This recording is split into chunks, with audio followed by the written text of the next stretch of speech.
श्री राधा श्री राधा श्री राधा श्री राधा श्री राधा।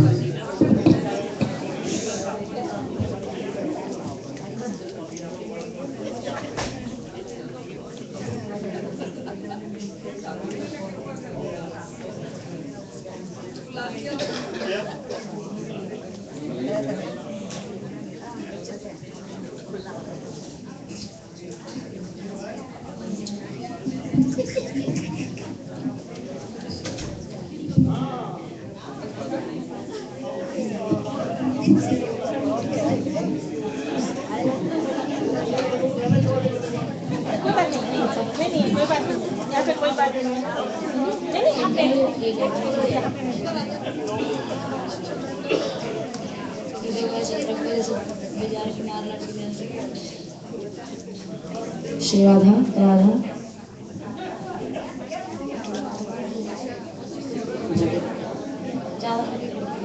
श्री राधा श्री राधा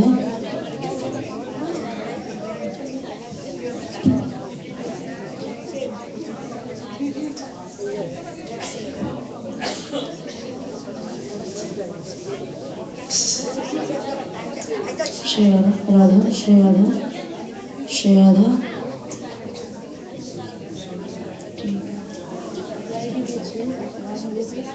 श्री राधा राधा श्री राधा श्री राधा श्री राधा श्री राधा। इसका कम कर दीजिए प्लीज।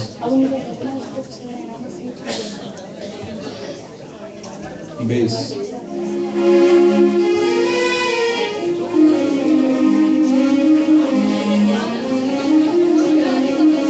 श्री राधा श्री राधा श्री राधा श्री राधा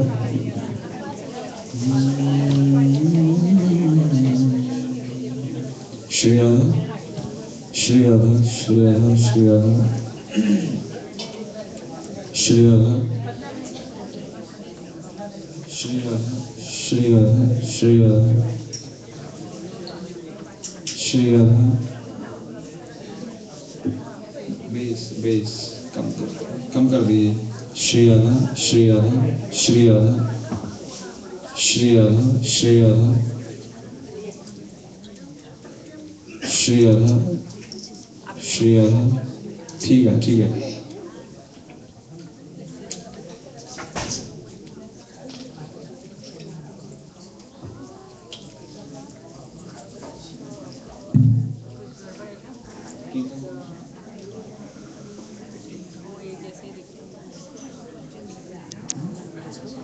बैलेंस की दिक्कत आए ना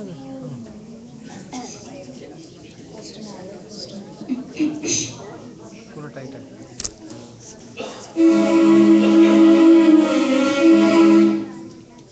ऐसे ही चलेगा आगे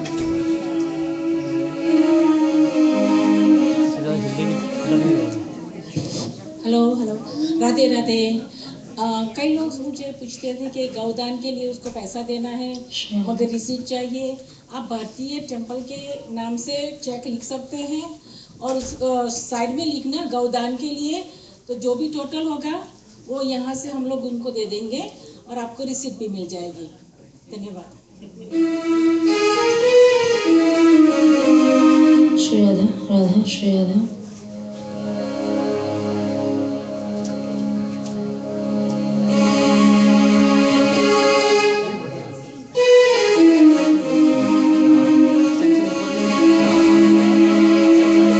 जय जय श्री राधे।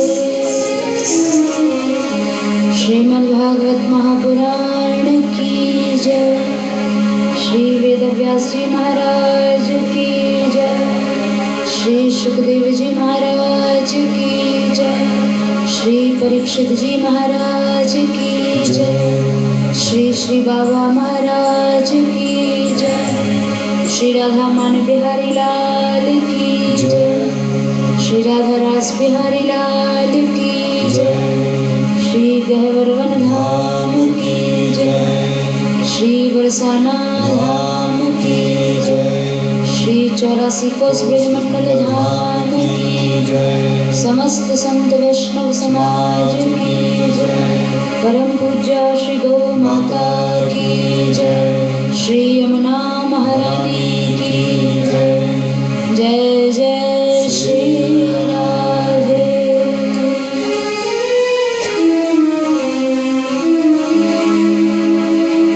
2 मिनट नाम संकीर्तन करेंगे और फिर आज की पावन कथा चर्चा में प्रवेश करेंगे।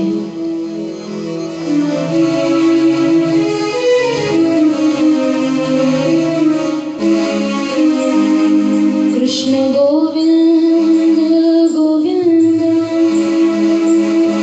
गोपाल नंदलाल। कृष्ण गोविंद गोविंद गोपाल नंदलाल। कृष्ण गोविंद गोविंद गोपाल नंदलाल। कृष्ण गोविंद गोविंद गोपाल नंदलाल। कृष्ण गोविंद गोविंद गोपाल नंदलाल। कृष्ण गोविंद गोविंद गोपाल नंदलाल। कृष्ण गोविंद गोविंद गोपाल नंदलाल। कृष्ण गोविंद गोविंद गोपाल नंदलाल। गोपाल नंदलाल गिरधारी नाथलाल। गोपाल नंदलाल गिरधारी नंदलाल। गोपाल नंदलाल गिरधारी नाथलाल। गोपाल नंदलाल गिरधारी नंदलाल। गोपाल नंदलाल गिरधारी नंदलाल। गोपाल नंदलाल गिरधारी नंदलाल। कृष्ण गोविंद गोविंद गोपाल नंदलाल। कृष्ण गोविंद गोपाल नंदलाल। कृष्ण गोविंद गोविंद गोपाल नंदलाल। कृष्ण गोविंद गोविंद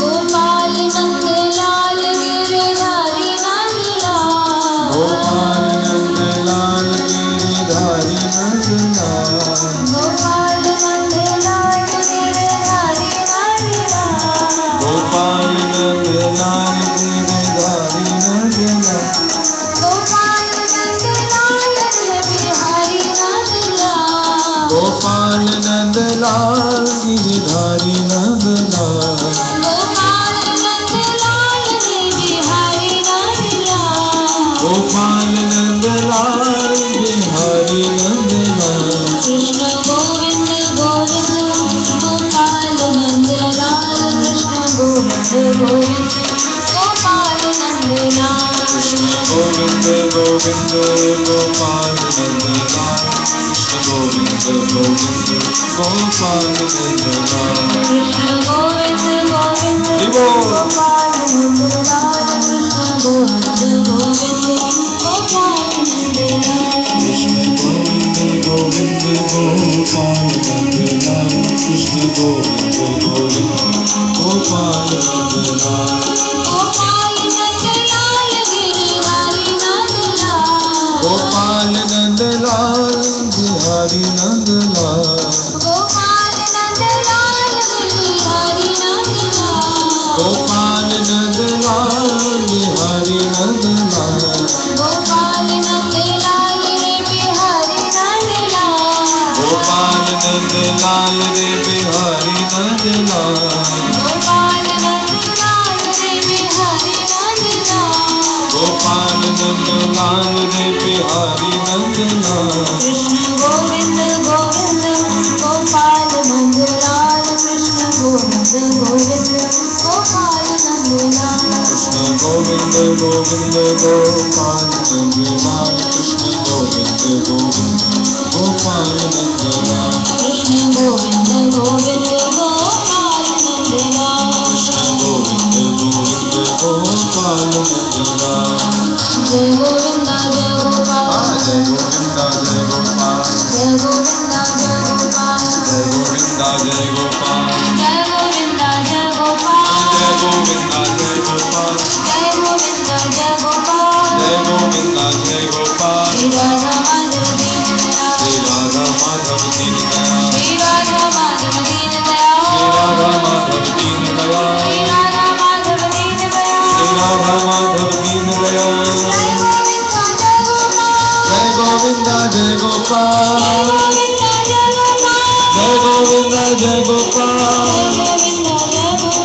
जय गोविंद जय गोपाल श्री राधा माधव दीन दयाल श्री राधा माधव दीन दयाल जय गोविंद जय गोपाल जय गोविंद जय गोपाल जय गोपाल जय गोपाल जय गोपाल जय गोपाल जय गोपाल जय गोपाल जय गोविंद जय गोपाल जय गोविंद जय गोपाल जय गोविंद जय गोपाल जय गोविंद जय गोपाल जय गोविंद जय गोपाल जय गोविंद जय गोपाल जय गोविंद जय गोपाल श्री राधा माधव दीन दयाल राधा माधव दीन दयाल श्री राधा माधव दीन दयाल श्री राधा माधव दीन दयाल श्री राधा माधव दीन दयाल श्री राधा माधव दीन दयाल जय जय श्री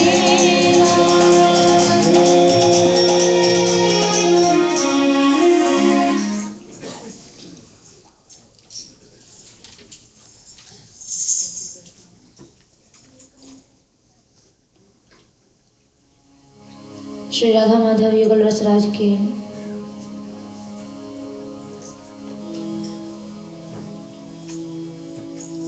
असीम अनुग्रह से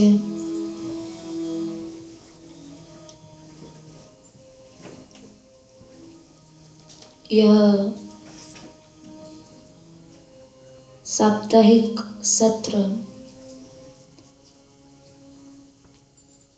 जिसमें ठाकुर जी की पवित्र चर्चा के द्वारा हम सभी ने बड़ा ही रसपान किया, आनंद लिया।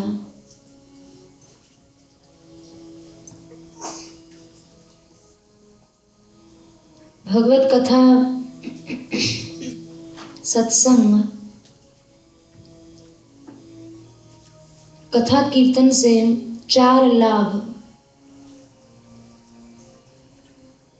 परीक्षित जी महाराज ने श्रीमद् भागवत जी में बताए हैं। बोले यत् शृण्वतो उपैत्य रतिर वितृष्णा,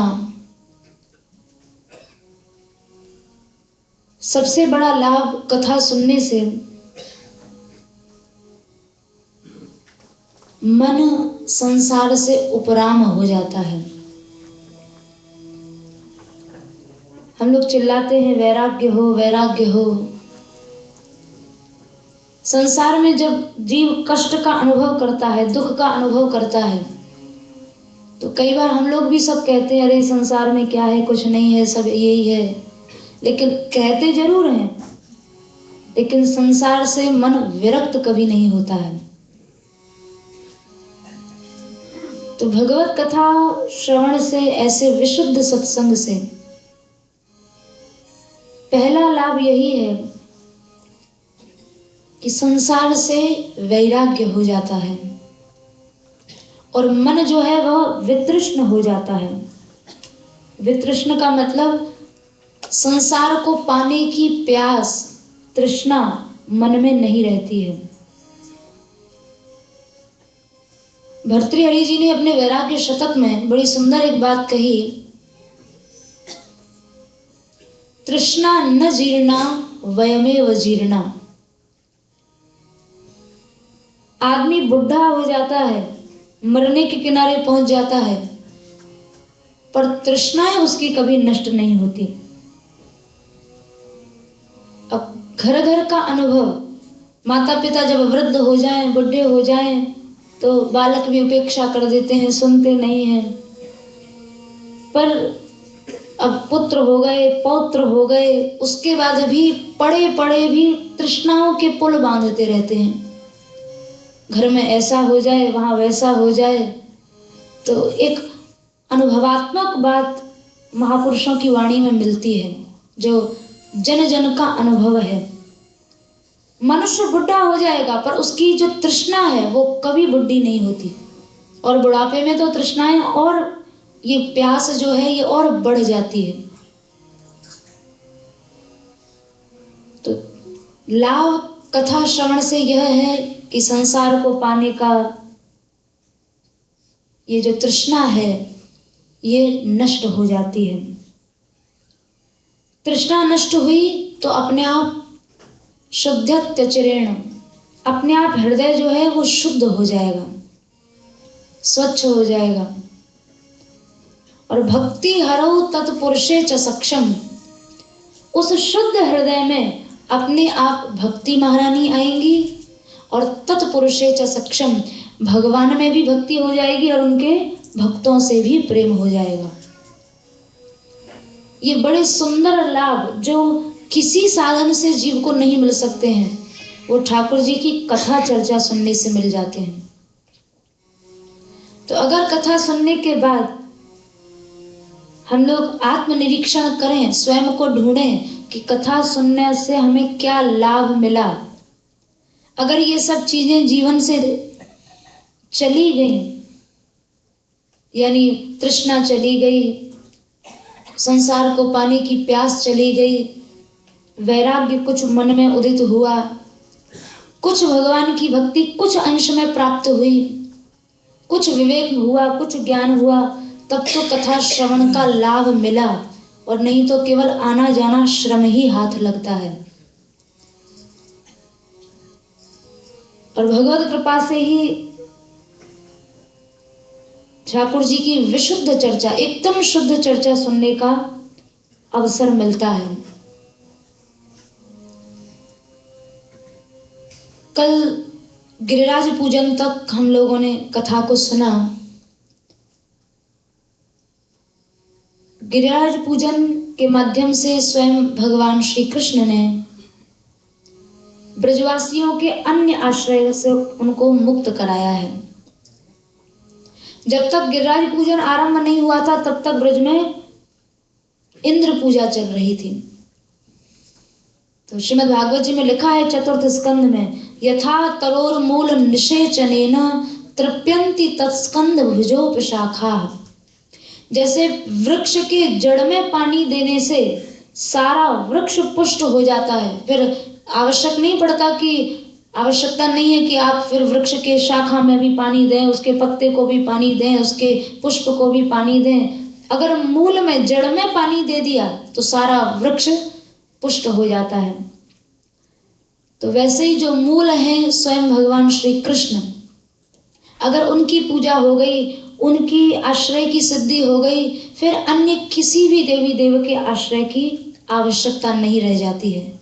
पर जब तक ब्रजवासी इंद्र पूजन करते रहे तब तक उनका कृष्ण आश्रय सिद्ध नहीं हुआ। तब गिरिराज पूजन के माध्यम से भगवान ने ब्रजवासियों का आश्रय अनन्य बनाया है। और ब्रजवासियों ने फिर कहा भी है, त्वन्नाथम गोकुलम प्रभो हे नाथ, इस ब्रज के, इस गोकुल के रक्षक एकमात्र नाथ तो आप ही हैं।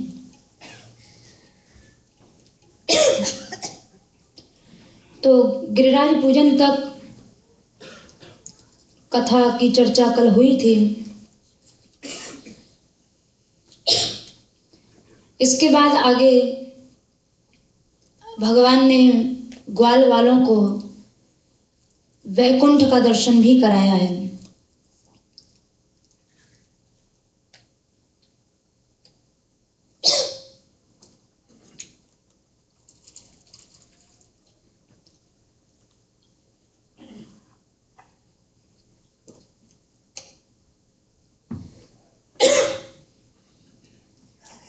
लेकिन ब्रजवासियों की जो निष्ठा है वो ब्रज के प्रति इतनी अनन्य है। ब्रजवासी गण गए नित्य धाम, लेकिन उनको नित्य धाम अच्छा नहीं लगा।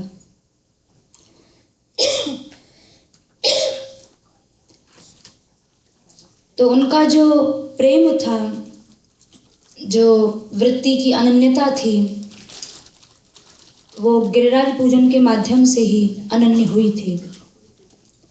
2 मिनट नाम संकीर्तन करेंगे।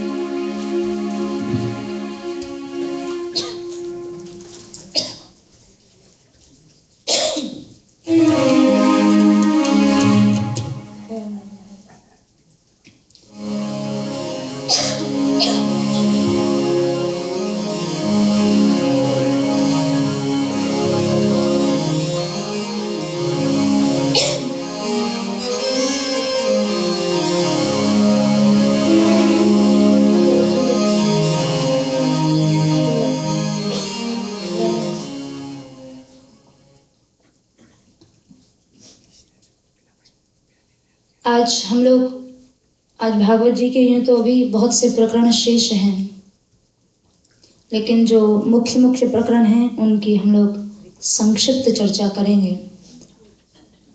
श्रीमद् भागवत जी में रास पंचाध्यायी महारास लीला का जो सुखदेव जी ने वर्णन किया है, रास पंचाध्यायी को भागवत जी में प्राण रूप कहा है। वैसे तो भागवत जी के अंदर बहुत सी पंचाध्यायियां हैं, यानी जिन प्रकरणों को 5 अध्यायों में कहा है उनको पंचाध्यायी संज्ञा दी गई है। तो भागवत जी में भूगोल पंचाध्यायी है, बाल पंचाध्यायी है, कर्म पंचाध्यायी है, अध्यात्म पंचाध्यायी है, लेकिन सर्वाधिक जो महत्वपूर्ण है वो है रास पंचाध्यायी। और रास पंचाध्यायी बहुत ही महत्वपूर्ण। अब शरीर में सबसे अधिक कोई महत्वपूर्ण वस्तु है तो वो है प्राण। और श्रीमद् भागवत जी में रास पंचाध्यायी को ठाकुर जी का प्राण माना गया है। अगर प्राण नहीं है तो शरीर मृत होता है, मुर्दा होता है। तो एक तरह से भागवत जी का प्राण है रास पंचाध्यायी। रास पंचाध्यायी बहुत ही गंभीर और बहुत ही रसमय प्रकरण है। सुखदेव जी महाराज ने पहले श्लोक में वर्णन किया है, भगवान पिता रात्रि शरदोत्फुल्ल मल्लिका वीक्षरन्तुम मनश्चक्रे योग मायाम उपाश्रितः। पहले तो ये समझ लेना चाहिए कि रासलीला करने वाले कौन हैं। वो है, पहले ही शब्द में सुखदेव जी कह रहे हैं, भगवान। तो रास करने वाला चूंकि कोई साधारण व्यक्ति नहीं है, इसलिए ये लीला भी कोई साधारण नहीं है।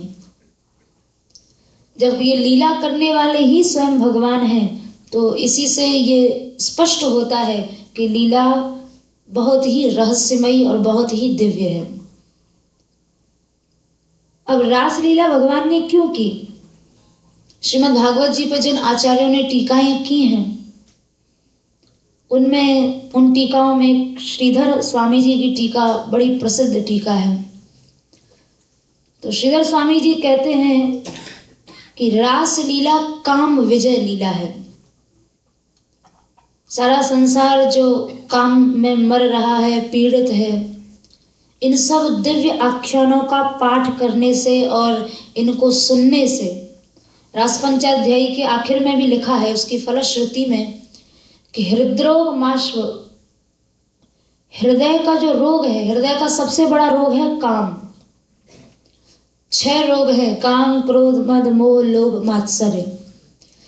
तो इन दिव्य प्रकरणों को सुनने से, कहने से हृदय रोग से सहज में छुटकारा मिल जाता है, यानी काम, क्रोध आदि दोषों पर सहज में विजय मिल जाती है। तो श्रीधर स्वामी जी का तो मानना है कि श्रीमद् भागवत जी में रास पंचाध्यायी काम विजय लीला है, पर अन्य आचार्य कहते हैं कि रास पंचाध्यायी यानी रास लीला के लिए ही भगवान का अवतार हुआ था। क्योंकि बहुत सी बातें सामने आती हैं कि भगवान ने धर्म की रक्षा के लिए अवतार लिया या अधर्म के संहार के लिए, दुष्टों के संहार के लिए। बोले वो सब कारण तो इतने छोटे थे कि अगर भगवान संकल्प भी कर लेते तो धर्म की स्थापना और अधर्म का नाश तो ठाकुर जी वहीं बैठे बैठे अपने संकल्प से भी कर सकते थे। लेकिन रास लीला ऐसी लीला है कि ये संकल्प से नहीं हो सकती। ये तो जब तक भगवान ब्रजभूमि में आएंगे नहीं, गोपियों के साथ रास विलास करेंगे नहीं, श्री जी के साथ रमण करेंगे नहीं, तब तक रासलीला संपन्न हो नहीं सकती। और रासलीला इतनी रसमयी लीला है कि इस लीला को करने के पूर्व श्री ठाकुर जी ने राधा रानी का आश्रय लिया है, उनकी कृपा की याचना की है। क्योंकि जो रस की देवी हैं वो श्री राधा रानी है। लिखा है पुराणों में, देवी भागवत आदि में, कि रस भोग प्रधानेन राधा वृद्धि करी मता। राधा रानी ही श्याम सुंदर को रस देती हैं और उनके रस को पाकर ही ठाकुर जी रसिक शेखर बनते हैं। तो यदि श्री जी रस न दें तो बिना उनके रस दिए रासलीला हो नहीं सकती। तो रासलीला के पूर्व श्री ठाकुर जी ने योग मायाम उपाश्रितः श्री राधा रानी का आश्रय लिया है। और योग माया का अर्थ यहाँ राधा रानी इसलिए है क्योंकि कुछ लोग समझेंगे कि भाई योग माया माने तो लक्ष्मी जी होती हैं, तो क्या लक्ष्मी जी का आश्रय लिया? बोले लक्ष्मी जी का नहीं, क्योंकि लक्ष्मी जी का तो रासलीला में प्रवेश ही नहीं था, उनको तो रासलीला का रस मिला ही नहीं। और आज तक उस रस की प्राप्ति के लिए लक्ष्मी जी, वृंदावन के पास एक वन है जिसका नाम है बेलवन, उस बेलवन में आज तक लक्ष्मी जी तपस्या कर रही हैं कि किसी तरह से ब्रज रस और रास रस हमें मिल जाए, पर लक्ष्मी जी को वो रस नहीं मिल सका। और ये बात कोई अपने आप कल्पना से नहीं कही गई है।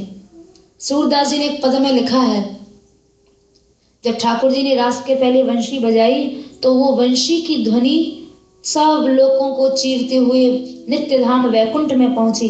और जब वैकुंठ में पहुंची तो वहां लक्ष्मी जी ने कहा कि हे नाथ, इतनी सुंदर लीला वृंदावन की भूमि में हो रही है, हम लोग क्यों नहीं चलते उस लीला का आनंद लेने के लिए?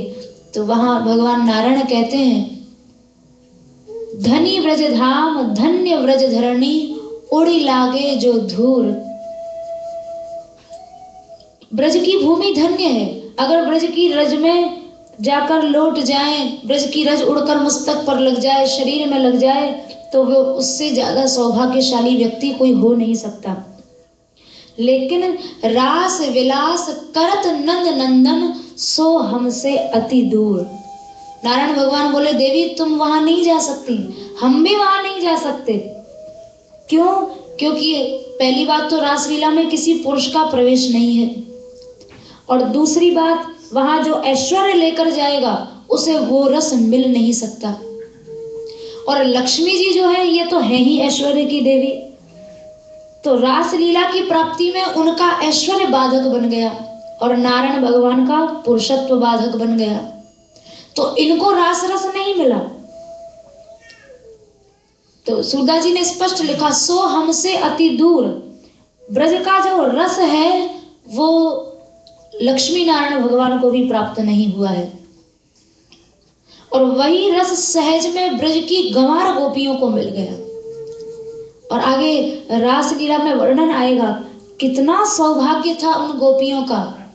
जब रास करते करते गोपांगनाएं थक गई हैं, तो ठाकुर जी कहीं अपने कर कमल से उनके मुख को पहुंच रहे हैं, कहीं अपने पीतांबर से उनकी हवा कर रहे हैं, कहीं उनके चरण दबा रहे हैं।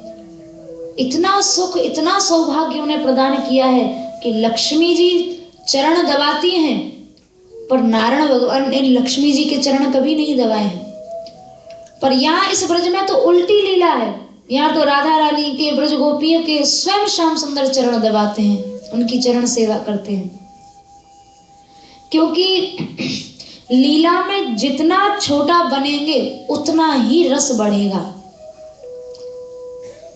इसलिए सूरदास जी ने अपने एक पद में लिखा है, प्रीति की रीति रंगीलो ही जाने।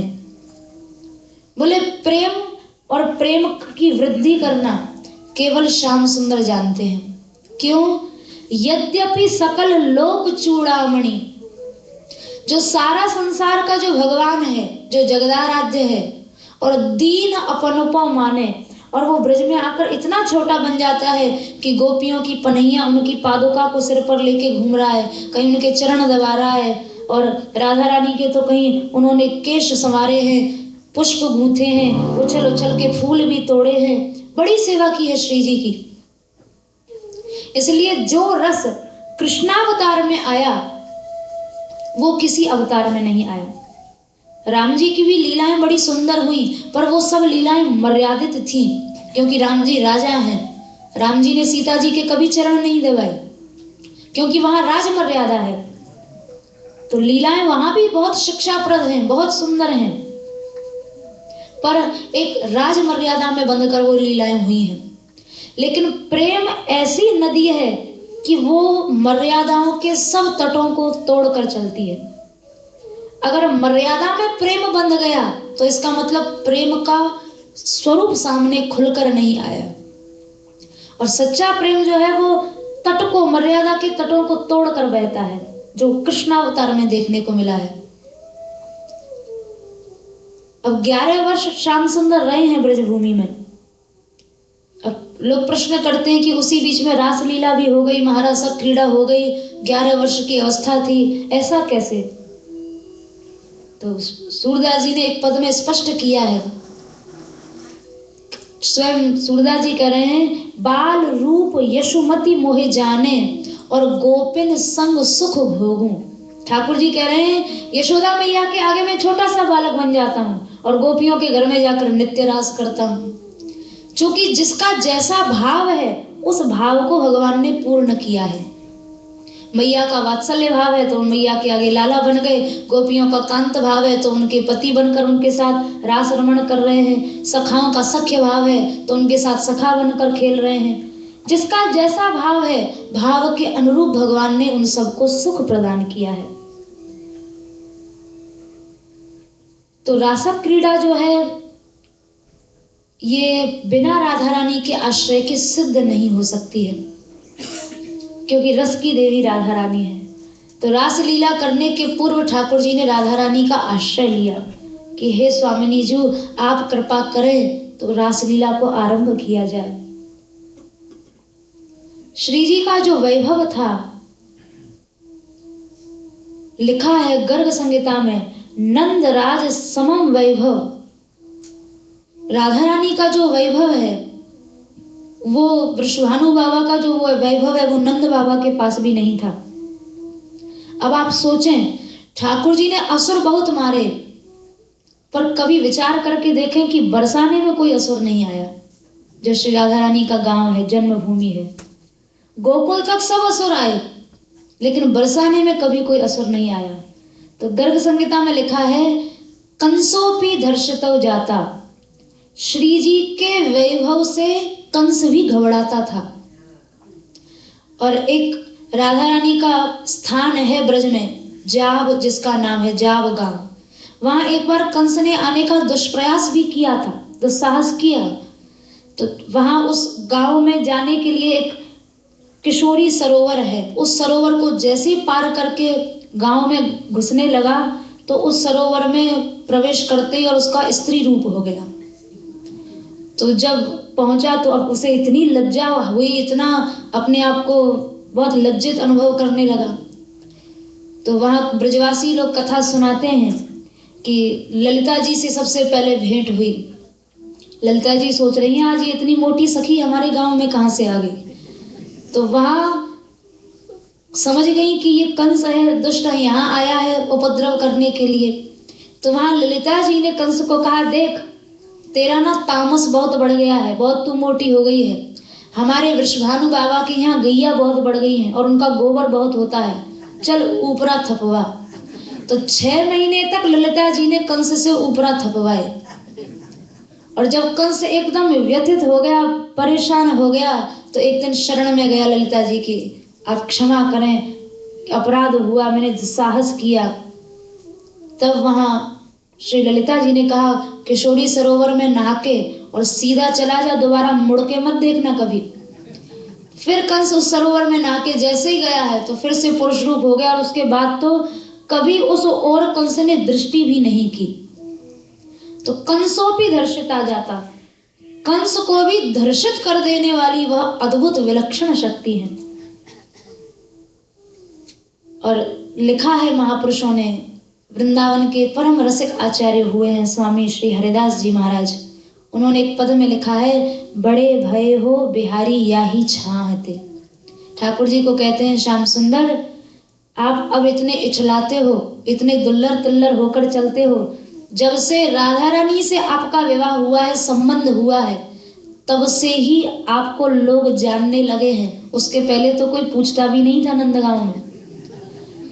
तो बड़े भय हो बिहारी यही चाहते, हमारी राधा रानी के छाया में, उनके आश्रम में जब से आप आए हो, तो आपका नाम गाम भी बढ़ गया है। तो हर तरह से देखा जाए, चाहे रस की दृष्टि से देखें, चाहे वैभव की दृष्टि से देखें, हर दृष्टि से श्री राधा रानी आश्रयणीय है। आश्रयणीय का मतलब श्याम सुंदर को आश्रय देने वाली, उन पर कृपा करने वाली है। तो रासलीला के पूर्व ठाकुर जी ने, इसीलिए प्रथम श्लोक में सुखदेव जी ने वर्णन किया है कि सबसे पहले ठाकुर जी ने राधा रानी का आश्रय लिया। अगर श्री जी आज्ञा करें तो रासलीला आरंभ की जाए। तब वहां दृष्टवा कुमुदवंत मखंड मंडलम रमान नाभम नव कुमकुमारुणम, राधा रानी ने शरद पूर्णिमा के उस संपूर्ण पूर्ण चंद्रमा में अपने मुख मंडल का दर्शन कराया है।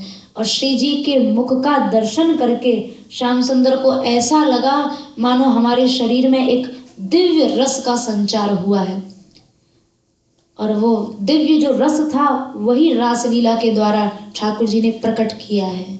दिव्य रस की प्राप्ति हुई। और उसे भी परमानंद स्वामी जी ने अपने पद में लिखा है, आनंद सिंधु बढ़्यो हरि तन में, राधा मुख पूर्ण शशि निरखत, उमग चल्यो कछु वृंदावन में। श्री जी का दर्शन करके श्याम सुंदर के हृदय में आनंद सिंधु, रस का समुद्र हिलोरें लेने लगा। एकदम से रस की वृद्धि हुई है। और किस किस को वह रस मिला? बोले, कछु रोक्यो यमुना उत गोपिन, और कछु एक फैल रयो त्रिभुवन में। उस रस का कुछ अंश, रस का आधा भाग यमुना जी ने लिया। वैसे भी यमुना जी की जो ब्रज में भावना है, व्यास जी महाराज ने अपने पद में लिखा है, कृष्ण प्रिया रस रास सहचरी, व्यास हरो भव पीर, चलो मन कालिंदी के तीर। व्यास जी ने अपने पद में लिखा है कि द्वारिका में यमुना जी का रूप पटरानी के रूप में है, लेकिन ब्रज में यमुना जी को राधा रानी की प्रिय सखी के रूप में देखा जाता है। रस रास सहचरी कहा है। तो ऐसा श्री जी का साहचर्य उन्हें मिला है कि श्री जी की कृपा से रास लीला में भी यमुना जी को प्रवेश मिला है। तो परमानंद स्वामी जी भी कह रहे हैं कि कछु रोकियो यमुना, कुछ रस श्याम सुंदर ने यमुना जी को दिया, कुछ रस ब्रज गोपियों को दिया, और जो कुछ रस बच गया वो रस सारी त्रिलोकी में फैल गया। लेकिन ना परस्यो कर्मठ अरु ज्ञानी, ये बात समझ लें कि ये रस ब्रज रस जो है ये कर्म कांडियों को और ज्ञानियों को नहीं मिल सका है, क्योंकि ज्ञानी रहेंगे अपने ज्ञान के गुमान में, कर्मकांडी रहेंगे अपने कर्मकांड के मद में। अरे ब्रज रस जब भगवान भी जहां आकर इतना छोटा बन जाता है तो वहां हमारे ज्ञान और कर्मकांड के मद को वो कैसे सह लेंगे।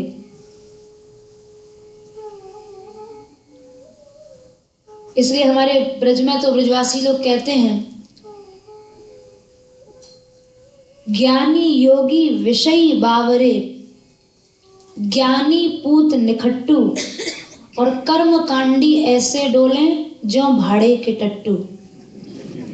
कि ज्ञानी और कर्म कांडियों की तो कोई रीझबूझ है ही नहीं ब्रज रस में। ब्रज रस की प्राप्ति के लिए ब्रजभाव की आवश्यकता है, और जब तक ब्रजभाव से इन लीलाओं को न सुना जाए, न कहा जाए, तो ये लीलाएं भी रस न देकर तर्क वितर्क का विषय बन जाएंगी। इसलिए पहले श्लोक में सुखदेव जी ने सावधान कर दिया, भगवान रास लीला करने वाले भगवान हैं, और भगवान की कोई भी लीला में हमें शंका और तर्क वितर्क करने की आवश्यकता नहीं है, क्योंकि भगवान तो वो शक्ति है जो सारी सृष्टि को चला रही है। हम कोई भगवान के भगवान थोड़े हैं जो कहें भाई ये लीला क्यों की और वो लीला क्यों की। अरे वो भगवान है, सर्व सामर्थ्यवान है, वो कुछ भी करें। पहले ही शब्द में सावधान कर दिया कि भगवान ये लीला कर रहे हैं, इसलिए कोई संदेह मत करना, शंका मत करना कि ठाकुर जी ने ऐसी लीला क्यों की। और परीक्षित जी को वही मोह हो भी गया इतना सावधान करने के बाद भी। परीक्षित जी ने आगे चलकर पूछ भी लिया कि ठाकुर जी ने पर स्त्रियों का स्पर्श क्यों किया। तो अगर ऐसी बुद्धि से कथा को सुना जाएगा तो परीक्षित जी के मन में तो खैर क्या संदेह रहा होगा, लेकिन परीक्षित जी ने एक जिज्ञासा करके हम सभी लोगों की मन की स्थिति को सामने रखा है कि आगे ऐसे बहुत से लोग होंगे जिनके मन में ये संदेह होगा और ये प्रश्न होगा कि ठाकुर जी ने पर स्त्रियों का स्पर्श क्यों किया, परदारा विमर्शन क्यों किया। तो परीक्षित जी ने तो हम लोगों की स्थिति को सामने रखा है, वो तो श्रवण भक्ति के आचार्य हैं, उन्हें भला क्या संदेह। तो कर्मकांडी ज्ञानियों को यह रस नहीं मिला, ब्रजभाव से भावित पुरुषों को यह रस मिला। तो ठाकुर जी ने राधा रानी का आश्रय लिया है। सभी ऋतुएं, सभी रात्रियां अपने अपने गुण धर्मों के साथ वहां प्रकट हुई हैं। और उसके बाद श्याम सुंदर ने ब्रज गोपियों को बुलाया है। अब मध्य रात्रि का समय है, गोपियों को कैसे बुलाया? तो बोले वेणुना इति शेषः, वंशी के द्वारा बुलाया। वंशी में ऐसा काम क्लीन उन्होंने गाया है कि जब गोपियों के कानों में वह ध्वनि पड़ी है। अब एक और विशेष बात यह है कि गोपियों के पास तो वहां उनके पुत्र भी हैं, पति भी हैं, भाई बांधव भी हैं, तो क्या उनको वंशी की ध्वनि नहीं सुनाई पड़ी? तो नंददास जी ने अपनी वाणी में लिखा है, नाद अमृत को पंथ रंगीलो सूक्ष्म भारी, तेहि मग ब्रजतीय चले आन नहीं कोई अधिकारी। बोले जो अधिकारी था उसी को वो ध्वनि सुनाई दी, बाकी और सबको नहीं सुनाई दी वो ध्वनि। तो जिन जिन गोपियों ने उस ध्वनि को सुना है उन सब की स्थिति बड़ी विचित्र हो गई, और सब कुछ छोड़ छाड़ के कोई पति सेवा में लगी है, कोई बालकों के लालन पालन में लगी है, कोई स्नान में लगी थी, कोई श्रृंगार में लगी थी, जो जैसी स्थिति में थी सब उल्टे सीधे कार्य करके और वे समस्त ब्रजगोपांगनाएं वहीं दौड़ पड़ी हैं जहां वृंदावन की पावन भूमि में यमुना जी के पावन पुलिन पर और कदम्ब तरु के नीचे श्री ठाकुर जी वंशित ध्वनि कर रहे थे। एक विशेष बात यहाँ ये है कि जिस समय गोपियां गई हैं तो गोपियों का हमारा तुम्हारा जैसा जो ये शरीर था हाड़ चाम का, ये छूट गया है और दिव्य देह उनको मिला है और दिव्य देह से दिव्य लीला हुई है। पर एक यहाँ प्रश्न है कि कर्म बंधन के रहते दिव्य शरीर नहीं मिल सकता है, तो क्या गोपियों के सब कर्म बंधन कट गए? तो देखो 3 प्रकार के कर्म होते हैं, संचित, प्रारब्ध और क्रियमाण। 3 प्रकार के कर्म होते हैं। हमने जो कर्म कर लिया वो कर्म जमा हो जाता है संस्कार बन के, उस कर्म को संचित कर्म कहते हैं। जो कर्म इकट्ठा हो गया है, हमने जो कर लिया है, और जो हमने कर लिया है उस कर्म का एक भाग जो हमको भोगने के लिए मिला है। जैसे हम लोग कहते हैं भाई सुख मिल रहा है तो ये भी हमारे कर्म का फल है, दुख मिल रहा है तो वो भी हमारे कर्म का फल है। तो सुख दुख जो हम भोग रहे हैं उस कर्म का नाम है प्रारब्ध, और जो कर्म अभी हम वर्तमान में कर रहे हैं उस कर्म का नाम है क्रियमाण। जब तक तीनों प्रकार के कर्म बंधनों से जीव नहीं छूटेगा तब तक उसको दिव्य शरीर नहीं मिल सकता। तो गोपियों के कर्म बंधन कैसे कटे? तो बोले कि जो गोपियों का क्रियमाण कर्म था, वर्तमान का समय का जो कर्म था, वो तो वे ठाकुर जी की ओर दौड़ी हैं। अब ठाकुर जी की प्राप्ति के लिए कोई जीव दौड़ रहा है तो अच्छा कर्म जो है ये बंधन नहीं करता है। तो बोले कृष्ण की ओर दौड़ी हैं तो क्रियमाण बंधन से छूट गई हैं। और जो उनका संचित कर्म था, जो जमा हुआ कर्म था, बोले हमने जो कर्म कर लिए हैं उन कर्मों को ज्ञान की अग्नि से नष्ट किया जा सकता है। पर प्रारब्ध जो कर्म होता है, जो हमको भोगने के लिए मिल गया है, वो कर्म कैसे नष्ट होगा? तो बोले सुख और दुख से शुभ और अशुभ दोनों कर्म नष्ट हो जाते हैं। सुख से जितना सुख भोगोगे उतना ही शुभ कर्म नष्ट होगा, और जितना हम दुख भोगते हैं उतने ही हमारे पाप नष्ट होते हैं। यानी दुख भोगने से हमारे पाप नष्ट होते हैं और सुख भोगने से हमारे पुण्य नष्ट होते हैं। अब चाहे पुण्य है चाहे पाप, दोनों ही प्रकार के कर्म बंधन है। ऐसा समझो चाहे कोई लोहे की जंजीर है और चाहे सोने की जंजीर है, पर जंजीर तो दोनों ही है।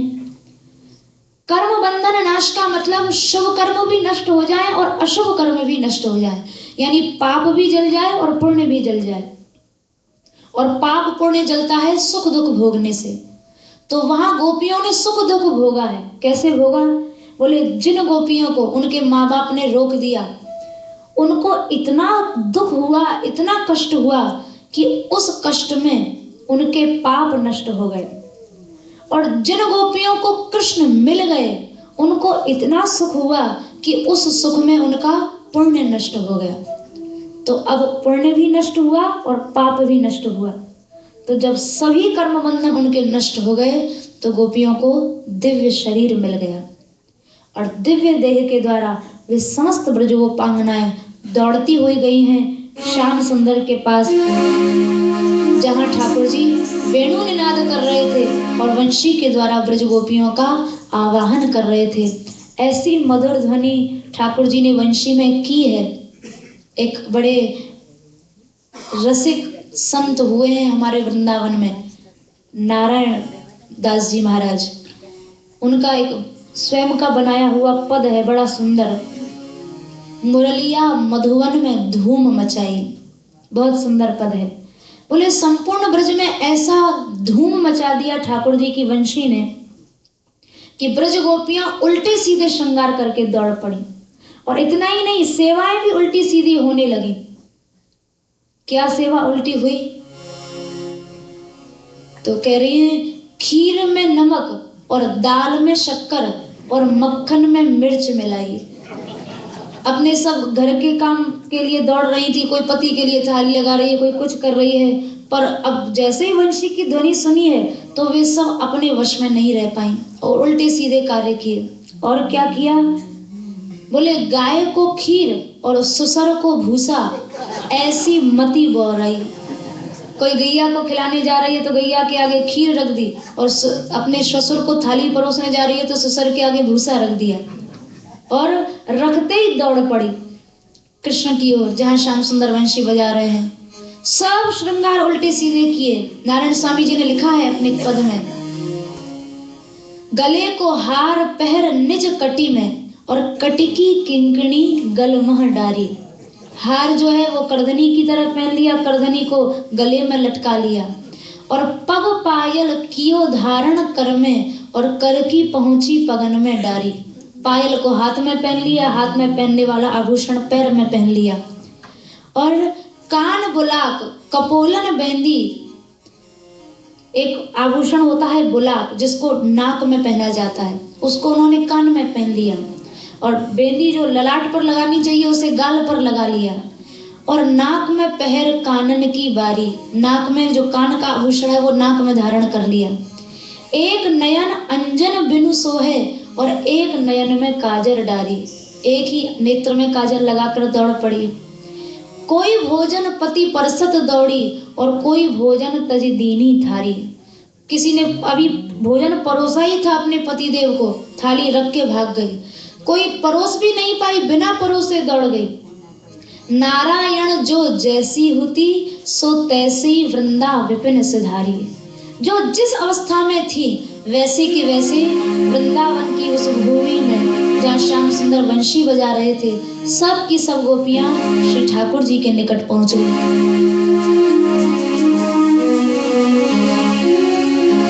मनमोहन की वंशी बाजी वृंदावन के रास में, मनमोहन की वंशी बाजी वृंदावन के रास में। मनमोहन की वंशी बाजी वृंदावन के रास में, मनमोहन की वंशी बाजी वृंदावन के रास में। ब्रह्मलोक में ब्रह्मा नाचे, शिव नाचे कैलाश में।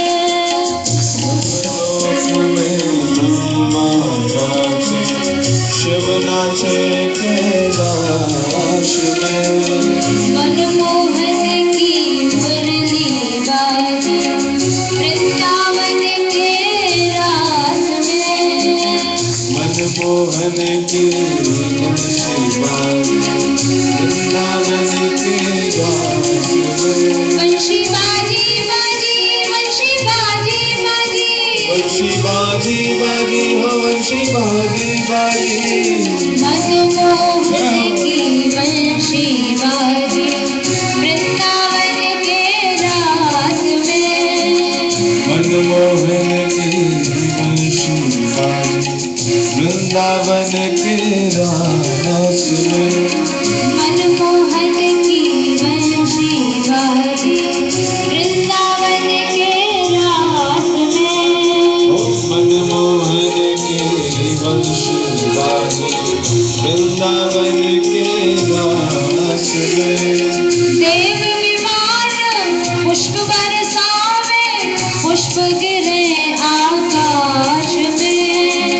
देव विमान पुष्प बरसावे, पुष्प गिरे आकाश में।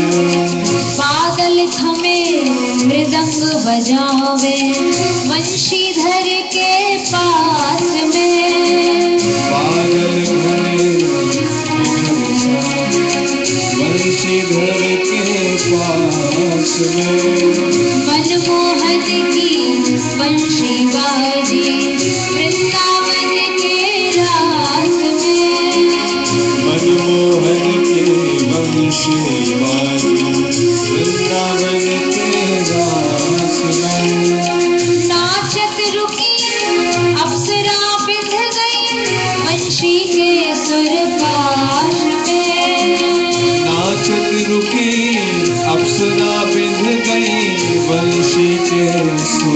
पास में। सुतल लोक व्याकुल बलि झूमे, शेषनाग सुख राश में।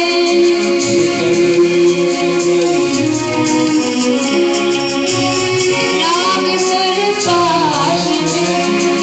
वंशी का जादू इतना बड़ा, अप्सराएं स्वर्ग में नृत्य कर रही थी और वो सब की सब अप्सराएं नृत्य करते हुए रुक गई, भूल गई नृत्य करना। शंकर जी जो है नाचना भूल गए, ब्रह्मा जी वेद पढ़ना भूल गए। ऐसी वंशी बजी ठाकुर जी की। मनमोहन की वंशी बाजी वृंदावन के रास में। मनमोहन की वंशी बाजी वृंदावन के रास में।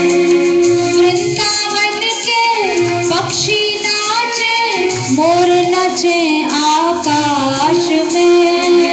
वृंदावन के पक्षी नाचे, मोर नाचे आकाश में। मनमोहन की वंशी बाजी वृंदावन के रास में। मनमोहन की वंशी बाजी वृंदावन के रास में। मनमोहन की वंशी बाजी वृंदावन के रास में। मनमोहन की वंशी बाजी वृंदावन के रास में। वंशी बाजी बाजी, वंशी बाजी बाजी, ओ वंशी बाजी बाजी, ओ वंशी बाजी बाजी। बाजी बाजी बाजी, राज हरियाल की वंशी बाजी बाजी, ओ वंशी बाजी बाजी। ओ मनमोहन की वंशी बाजी वृंदावन के रास में। मनमोहन की वंशी बाजी वृंदावन के रास में। वृंदावन के रास में। वृंदावन के रास में। मनमोहन की वंशी बाजी वृंदावन के रास में। मनमोहन की वंशी बाजी वृंदावन के रास में। हाँ वृंदावन के रास में। वृंदावन के रास में। बोलिए श्री राम बिहारी भगवान की, श्री वृंदावन बिहारी लाल की। ठाकुर जी ने वेणु निनाद किया है। समस्त ब्रज गोपियां जो हैं सब की सब दौड़ती हुई श्री श्याम सुंदर के निकट पहुंची हैं। इधर ठाकुर जी ने ब्रज गोपियों को आए हुए देखकर उन सबका बड़ा सत्कार किया है। हे गोपीजनों, मध्य रात्रि के समय तुम इस घोर एकांत जंगल में आई हो। जैसे घर में कोई अतिथि आए तो उसका स्वागत हम लोग करते हैं, वैसे ही अब ठाकुर जी ने बुलाया है इसलिए गोपियां आई हैं, तो गोपियां श्याम सुंदर की अतिथि हैं। तो ठाकुर जी भी प्रियम किम करवाणे नमः, मैं तुम्हारी क्या सेवा करूं, तुम यहाँ आई हो, बड़ा अच्छा लगा। तो ब्रज गोपियां बोली, नाथ आपने ही तो बुलाया। तो ठाकुर जी वहां लिखा है, सुखदेव जी कह रहे हैं, वाचम पेशहि विमोहयन्। श्याम सुंदर ने वहां गोपियों से कुछ ऐसी बातें कही जो कि मोह में डालने वाली थी। भगवान भी देखो परीक्षा लेते हैं भक्तों की,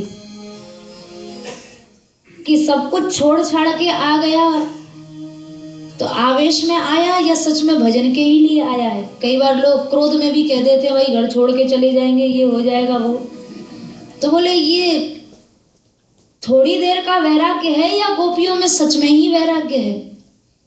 कई बार तो क्रोध में भी वैराग्य हो जाता है, अज्ञान में भी वैराग्य हो जाता है, पर वो वैराग्य अलग ढंग का होता है। तो ठाकुर जी भी यहाँ जानना चाहते हैं कि गोपियों का जो वैराग्य है वह सच्चा है कि नहीं। अब विभीषण जी शरण में आए राम जी की, और रावण से जब युद्ध चला है तो राम जी भी विभीषण जी की परीक्षा ले रहे हैं।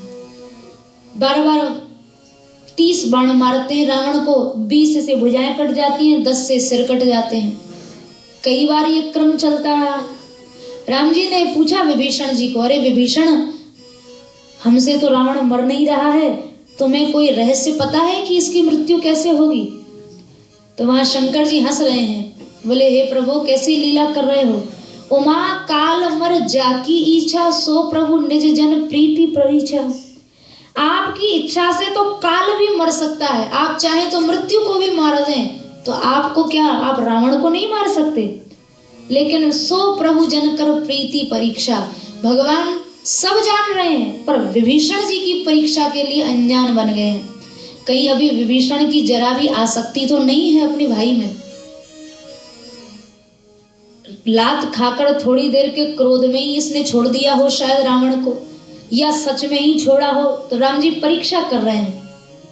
तो विभीषण जी तो सच्चे शरणागत थे, बोले हे नाथ, रावण के नाभि में अमृत कुंड है, अमृत कुंड को आप जब तक नहीं सुखाएंगे तब तक ये मर नहीं सकता। तब राम जी ने उसकी नाभि में बाण मारा है और उसके बाद रावण मरा है।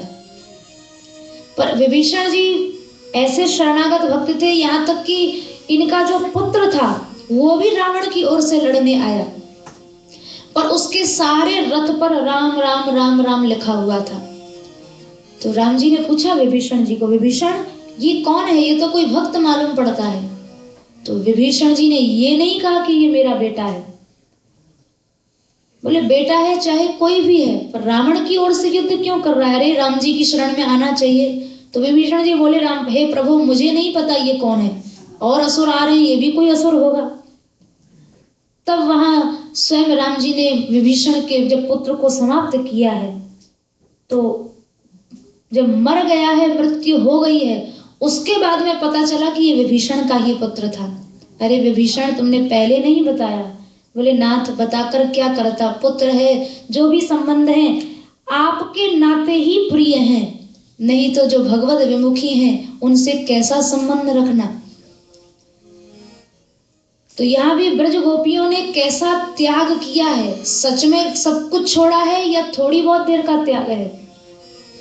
वैराग्य भी कई प्रकार का होता है। एक वैराग्य का नाम है मरकट वैराग्य, एक वैराग्य का नाम है शमशान वैराग्य।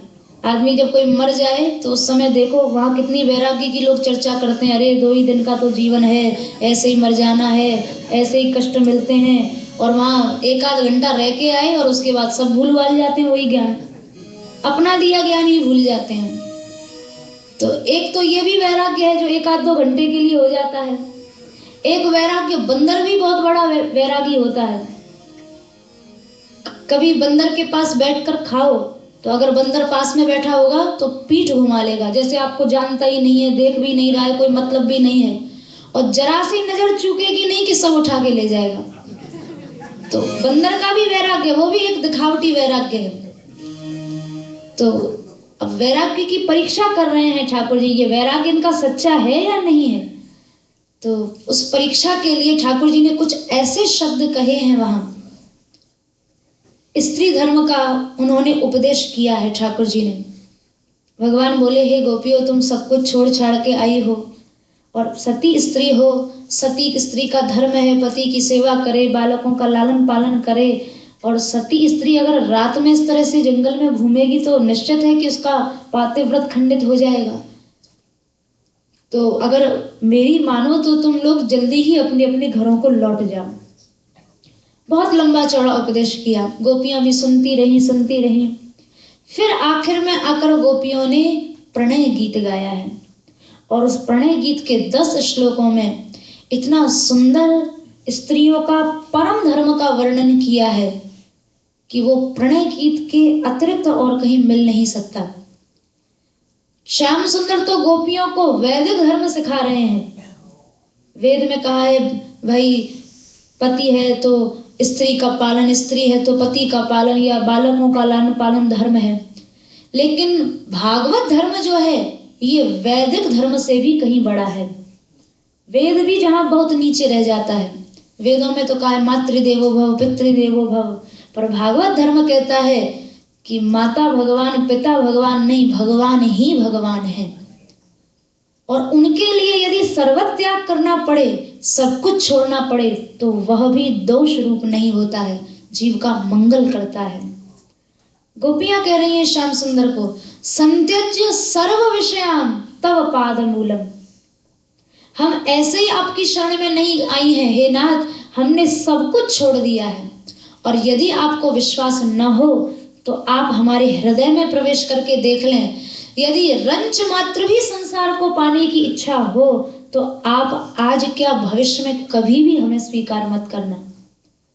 जब खुलेआम इस तरह से ठाकुर जी को चुनौती दे दी है, और यहां तक गोपियों ने कहा भजते मुमुक्षुन देवो यथादि पुरुषो भजते मुमुक्षुन। यदि हमारे अंदर सच्चा प्रेम है तो जैसे भगवान नारायण अपने दासों से प्रेम करते हैं, वैसे ही यदि हम आपका भजन कर रहे हैं तो आप भी हमारा भजन करो। और कुर्वन्ति हित्वै रतिम कुशलाः स्व आत्मन। जो कुशल स्त्रियां होती हैं, जिनके अंदर बहुत विवेक होता है, वो ठाकुर जी को छोड़कर अन्य संबंधों को संबंध नहीं मानती हैं। मीरा जी ने क्या कहा, ऐसे वर को कहा वरु जो जन्मे मर जाए, वर तो वरु में सांवरो मारो चुड़लो अमर है जाए। अरे विनाशी पति को पाकर तो कष्ट ही मिलेगा, एक दिन मरेगा, रोते रहो, कष्ट भोगते रहो। ऐसे परम पुरुष को क्यों नहीं स्वीकार कर लिया जाए जो कि अविनाशी है, जो जन्म वर्ण के बंधन से ही मुक्त है। मीरा जी ने उनको स्वीकार किया, ब्रजगोपियों ने उनको स्वीकार किया। जितने भी भक्त हुए उन सब ने अपने भाव की स्थापना ठाकुर जी में की, अपने सब संबंधों को भगवान में स्थापित किया। और उसका परिणाम रहा कि कभी उनको रोना धोना नहीं पड़ा, कभी उनको कष्ट क्लेश का सामना नहीं करना पड़ा, सदा आनंद में रहे। तो यहाँ स्वयं गोपियां कह रही हैं, नित्य प्रिय पति सुता दिव्य आरती दही किम। संसार के संबंधों से तो कष्ट ही मिलना है। जिसको इतना अपना माना और एक दिन वही धोखा दे दे और छल कर दे तो आदमी को कितना कष्ट होता है, कितना दुख होता है। बालक हैं, माँ बाप जन्म भर सेवा करते हैं, वही बालक बुढ़ापे में माँ बाप की उपेक्षा कर देते हैं तो माँ बाप को कितना कष्ट मिलता है। इन्हीं संबंधों को यदि भगवान में स्थापित कर लिया जाए तो भगवान जितना जीव को निभा सकते हैं उतना संसार में कोई जीव नहीं निभा सकता। इसलिए मीरा जी ने कहा, म्हारा जन्म मरण रा साथी, थाने नहीं बिसरू दिन राती। जन्म से और मृत्यु तक जीव का निर्वाह करने वाले जीव के एकमात्र साथी श्री ठाकुर जी हैं। ठीक है, माँ गर्भ में बालक को रखती है, पर गर्भ में भी जीव का लालन पालन और रक्षण पोषण भगवान ही करते हैं। वहां 9 महीने माँ भी नहीं खिला सकती अपने बालक को, वहां गर्भ में भी भगवान रक्षा करते हैं और मृत्यु तक भगवान ही जीव की रक्षा करते हैं।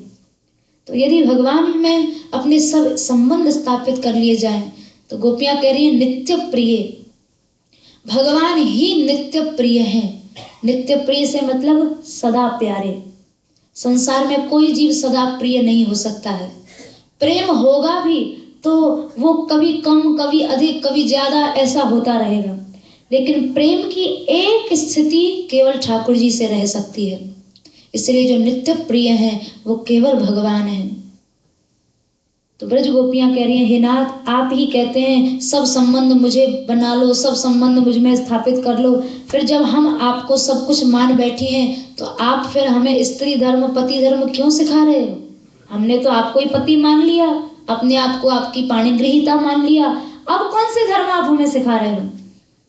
तो जब गोपियों ने इस प्रकार की बातें कही हैं, चूंकि वो बातें यथार्थ थी, तो ठाकुर जी को भी उन बातों को मानना पड़ा। और आगे इसी प्रेम के विषय में भगवान ने कहा है रास पंचाध्यायी के 4थे अध्याय में, नपार ये हम निर्वध्य संयोजाम स्वसाधु कृत्यम विविधायुषापि वह। हे गोपियों, अगर भगवान के लिए ऐसा त्याग हो, श्रीमन महाप्रभु जी कहते थे बिना सर्वत्यागम नहीं भवति भजनम यदुपते है। बिना सर्वत्याग के भगवत भजन हो ही नहीं सकता है। हम सोचें कि आधा संसार का भी मजा ले लें, कुछ भक्ति का भी मजा ले लें, तो वह संभव नहीं है। दोनों ही चीजों की पूर्ति नहीं होगी।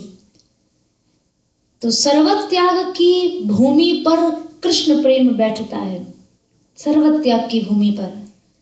तो ब्रज गोपियों ने सर्वत्याग किया ठाकुर जी के लिए, और उसके बाद फिर ठाकुर जी ने कहा कि तुम्हारे इस प्रेम का ऋण तो मैं अमर शरीर पाकर भी तुम्हारी सेवा करूं तो भी मैं नहीं चुका सकता।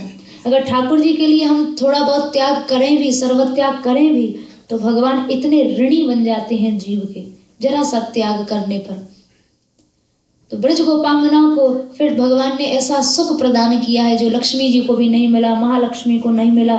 और वहां रास रमण गोपियों के साथ भगवान ने किया है।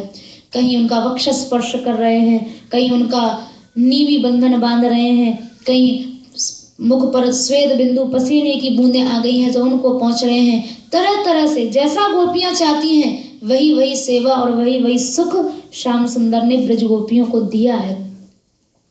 लेकिन एक बात यह ध्यान रखने योग्य है, गोपियां भी उस स्थिति पर पहुंच गई जहां ठाकुर जी उनके दास बन गए, पर गोपियों को थोड़ा सा मद हो गया। तासाम तत् सौभग मदम। किसका मद हुआ? सौभाग्य का मद। गोपियां सोच रही हैं कि जितना कृष्ण हमसे प्रेम करते उतना तो किसी से नहीं करते। अब यहाँ गोपियों को दो प्रकार का मद हुआ है। एक मद तो ये कि जितना कृष्ण हमसे प्रेम करते उतना किसी से नहीं करते, और दूसरा मद ये हुआ है कि जितना हम कृष्ण से प्रेम करती हैं उतना कोई नहीं करता। और इन दोनों मदों को भगवान ने नष्ट किया है। कैसे? बोले तत्रैवांतर्धीयता। जब गोपियों को मद हुआ तो अनुक्षण उसी समय भगवान वहां से अंतर्धान हो गए, गायब हो गए।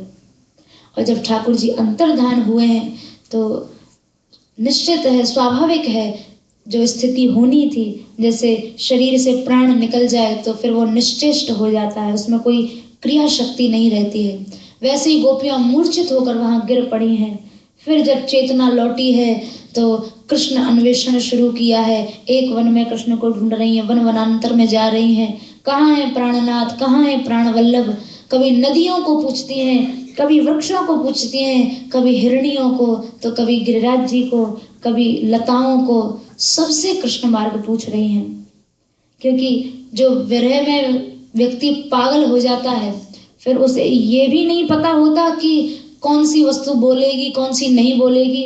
अब वृक्ष क्या उत्तर देंगे, पर वृक्षों से भी पूछ रही हैं, हिरणियों से भी पूछ रही हैं, यमुना जी से पूछ रही हैं, हमारे प्राणनाथ कहाँ हैं, प्राण वल्लभ कहाँ हैं।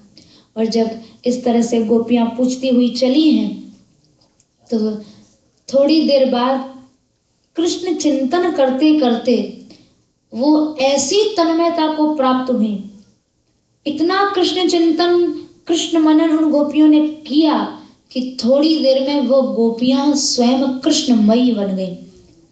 एक दूसरे को कह रही है, अरे बाबरी तू कौन से कृष्ण को ढूंढ रही है, देख मैं ही तो कृष्ण हूँ, और स्वयं कृष्ण बन गई। कृष्णो हम पश्चात गतिम ललिताम इति तन्मना।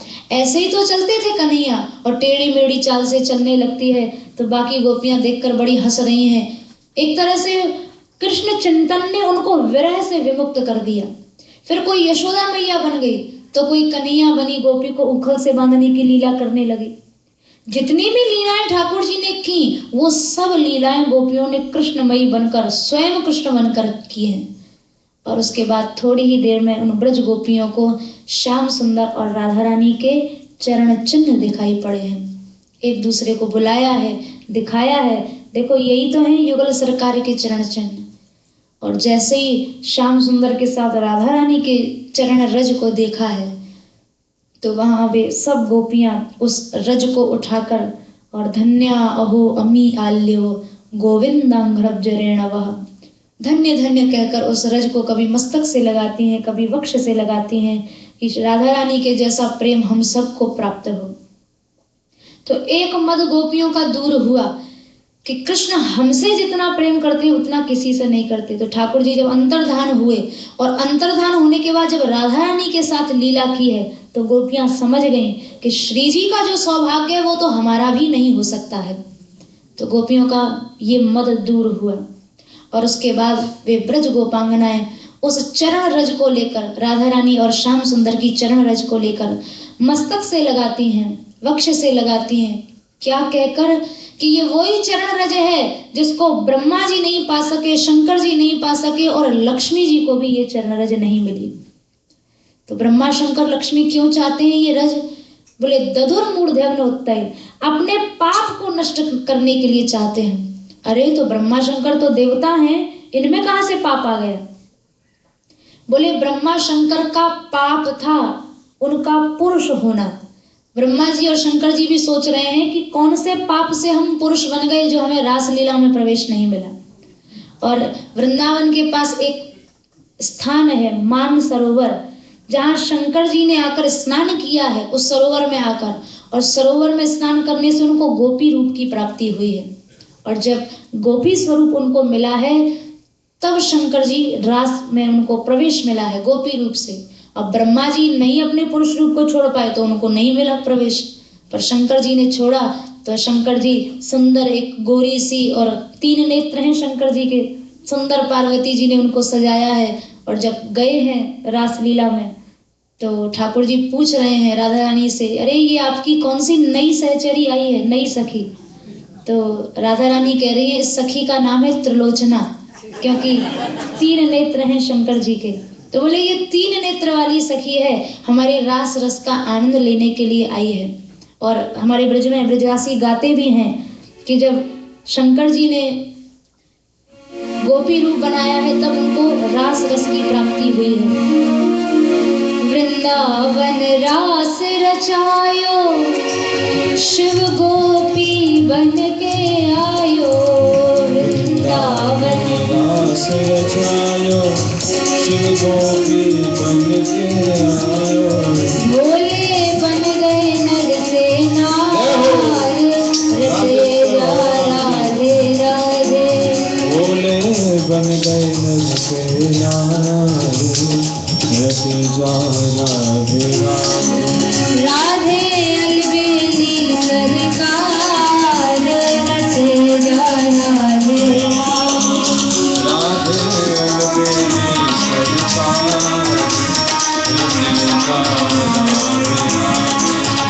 ये प्रेम की अकथ कहानी नहीं समझे ज्ञानी ध्यानी।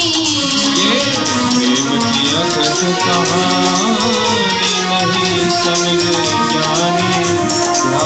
या वो जाने ब्रज की नार, रटे राधे राधे। या तो जाने ब्रज की नार, ओ राधे अलबेली सरकार, रटे राधे राधे। ओ राधे अलबेली सरकार, रचे राधे राधे।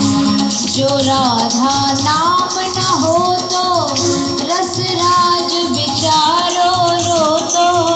जो राधा नाम न हो तो रस राग विचारो रो तो। नहीं हो तो कृष्ण अवतार, रटे राधे राधे। ओ नहीं हो तो कृष्ण अवतार, रचे राधे राधे। ओ राधे अलबेली सरकार, रटे राधे राधे। ओ राधे अलबेली सरकार, रचे राधे राधे। ये वृंदावन की लीला मत जानो गुण को चीला। ये वृंदावन की लीला मत जानो गुण को चीला। या में ऋषि मुनि गए हार, रटे राधे राधे। ओ या में ऋषि मुनि गए हार, रचे राधे राधे। ओ राधे अलबेली सरकार, रटे राधे राधे। ओ राधे अलबेली